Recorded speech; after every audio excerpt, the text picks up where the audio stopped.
మాస్ట్రుబేషన్ హస్తప్రయోగం వల్ల కలిగే సైడ్ ఎఫెక్ట్స్ని మేము ట్రీట్ చేస్తాము అంటే మీనింగ్ ఏంటి?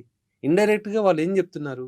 ఇది మంచిది కాదు. మంచిది కాదు, నువ్వు తప్పు చేస్తున్నావు, మేము ట్రీట్మెంట్ ఇస్తాం.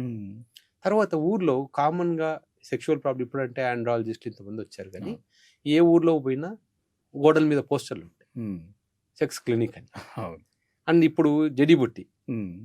సో మొన్నే మా కమ్యూనిటీ పక్కనే ఒకటి పెట్టారు. ఒకరు వచ్చి మా పక్కన నైబర్, సార్ మీకు ఎవరో కాంపిటీషన్ పెట్టారన్నారు. అరే కాంపిటీషన్ ఏంటి అని చూస్తే అది ఊరి రోడ్ పక్కన చిన్న డేరా వేసుకుని పెట్టుంటారు.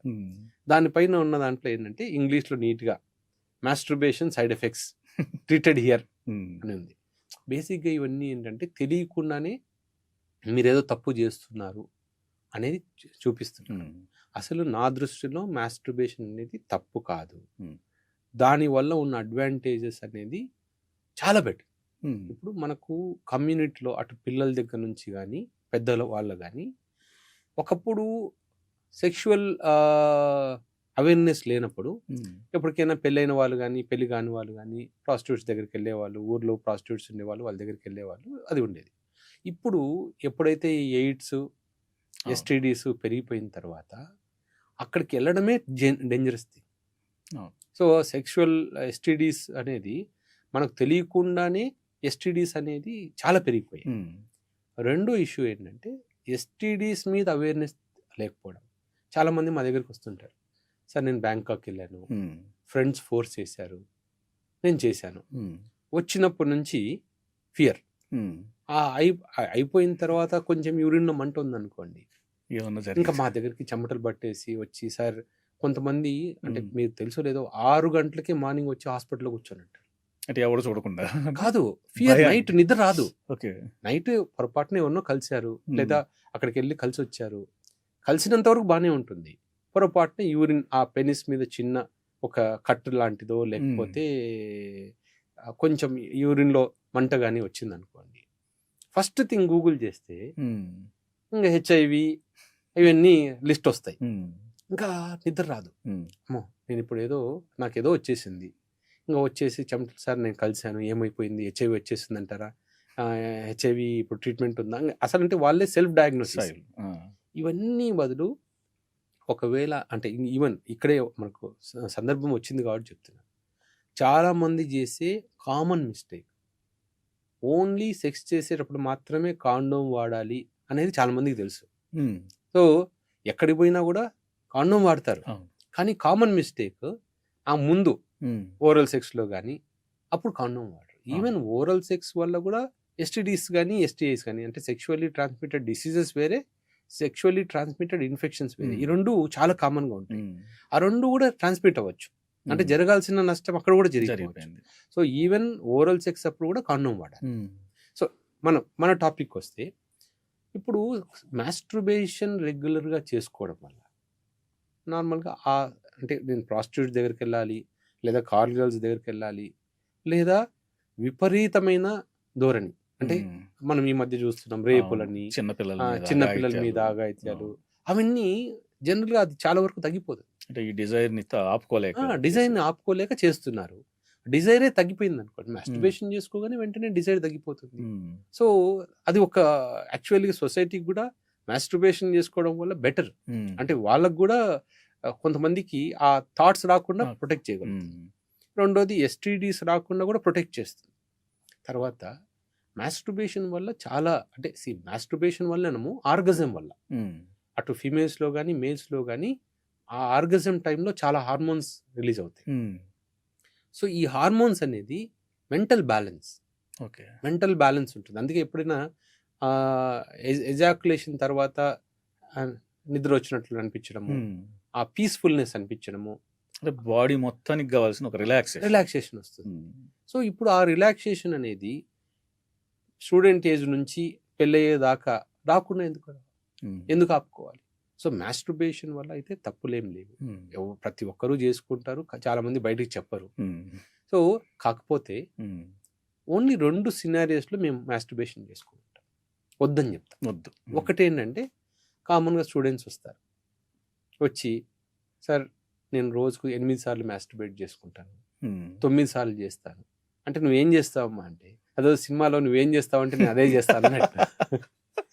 సో రోజంతా అంటే సార్ ఏం లేదు ఖాళీగా ఉన్నాను, సో మార్నింగ్ చేసుకుంటాను, మళ్ళీ కొంచెంసేపు పాన్ చూస్తాను, మళ్ళీ కొంచెంసేపు తర్వాత 3 వస్తుంది మళ్ళీ చేసుకుంటాను, రోజంతా చేసుకుంటూనే ఉంటాను. అది తప్పు.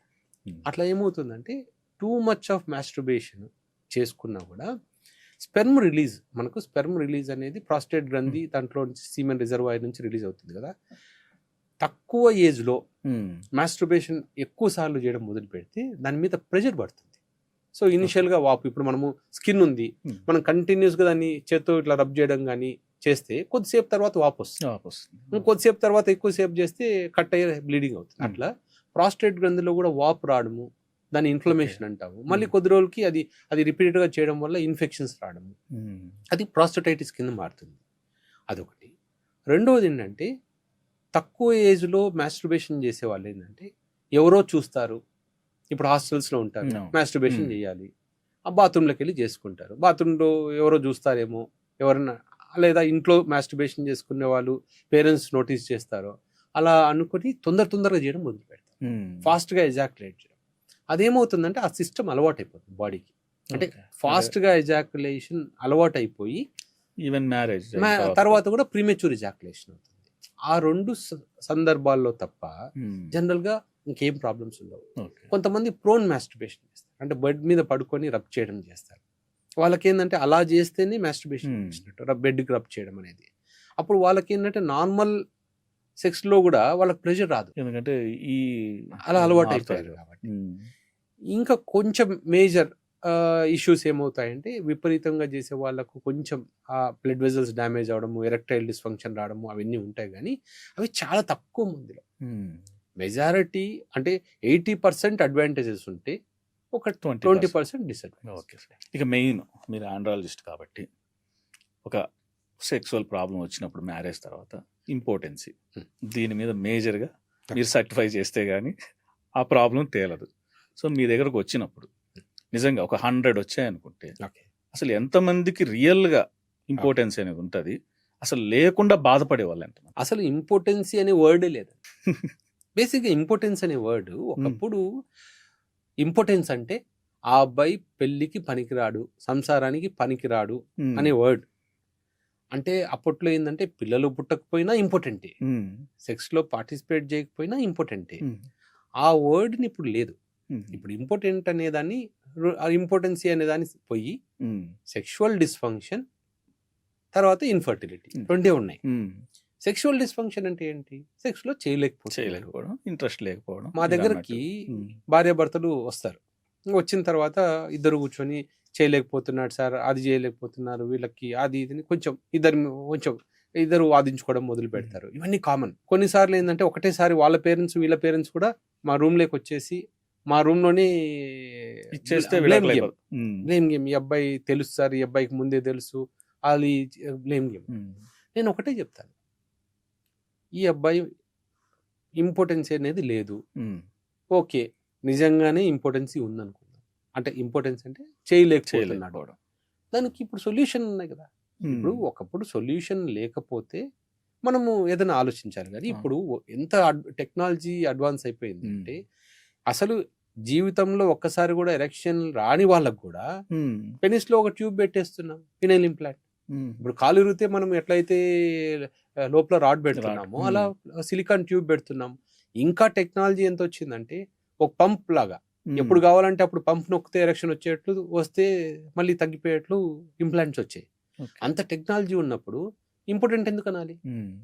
ఇప్పుడు నడవలేకపోతే సర్జరీ ముందు ఫ్రాక్చర్ అయితే ఇంతకుముందు పుత్తూరు కట్టేసి బెడ్లో పడేసేవాళ్ళు, ఇప్పుడు అట్లా చేయట్లేదు. మనం సర్జరీ చేయించుకుంటున్నాం, అది కూడా అంతే. మేము అమ్మాయి వాళ్ళకి ఒకటే చెప్తాను, పేరెంట్స్, అమ్మాయి వాళ్ళ పేరెంట్స్ పిలిచి, ఈ అబ్బాయిని మీరు బ్లేమ్ గేమ్ చేస్తున్నారు, ఓకే ఈ అబ్బాయి చేయట్లేదు, ఒకటి ఆలోచించండి. ఇప్పుడు ఈ అమ్మాయికి మీరు డైవర్స్ తీసుకోవాలనుకుంటున్నారు, ఏం చేస్తారు? మళ్ళీ పెళ్లి చేయాలి.